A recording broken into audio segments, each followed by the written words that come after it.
nè mù trong mà là mù kê nó sẽ mới bây giờ vào đây cái mình là mù liệu cái chân nhà của nhà anh chị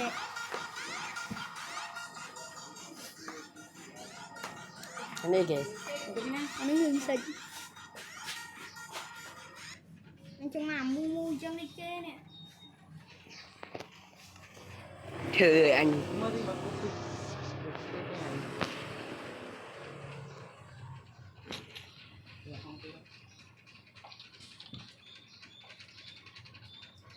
Wah, conge. Mau kéo miên thì là nó kéo bắt được rồi.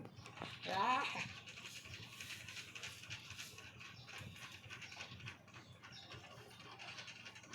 Sức chất vay tâm luôn. Mà phải chọn máy chọn ra. Mà không bật vinh là mà không bật lời. Mền. Vừa không cho tại đây mà.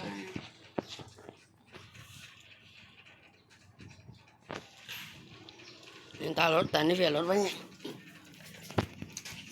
đã tại sao Không có đâu. Con nhỏ.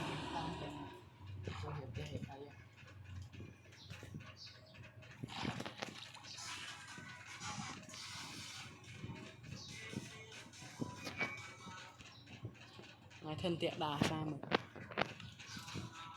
thế đã 20 đô ấy nó vừa một chiếc nó đạt mơ cho con tạm với thẻ nè anh tè nè Chạy đi bong đập ấy nhưng mình anh tê mày bị đào mà việc mơ nó còn cho pop ô mình nè đôi ta đôi bong đập ấy mình nè bong đập ấy đã chẳng lật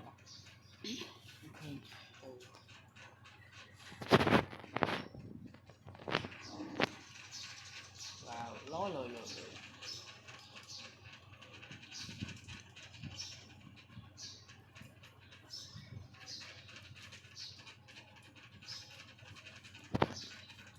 cho hiến và hòn kia ra anh đang bạn mấy lần chỗ à ra này phở này láng ngày mũi bạch sách o nè bác cô mình đã cô tiền tắc á tắc có so đòn cô à chú tắc neo bật thì tiêu con có thể tiêu mày bật thì tiêu bật này con lao người ta mang nó về rồi không hiện nay liệu không có sợ nhà đâu không tục đây cái là cái hành đặt nên thôi đặt thì vẫn là từ thì vẫn là bên là ấy đã đầu thon rồi mà họ bật lên cho mình rồi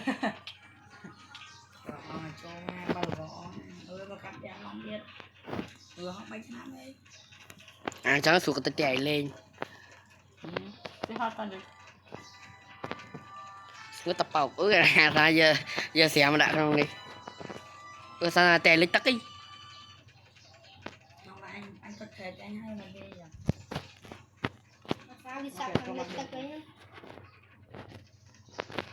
thế là sao này sập bằng lịch tất ấy đúng rồi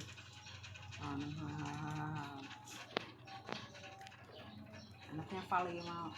thì phải là hạt sorry mình bô được com bật lửa ban mình chắc hơi chứ đậu thọt thọt mình thọt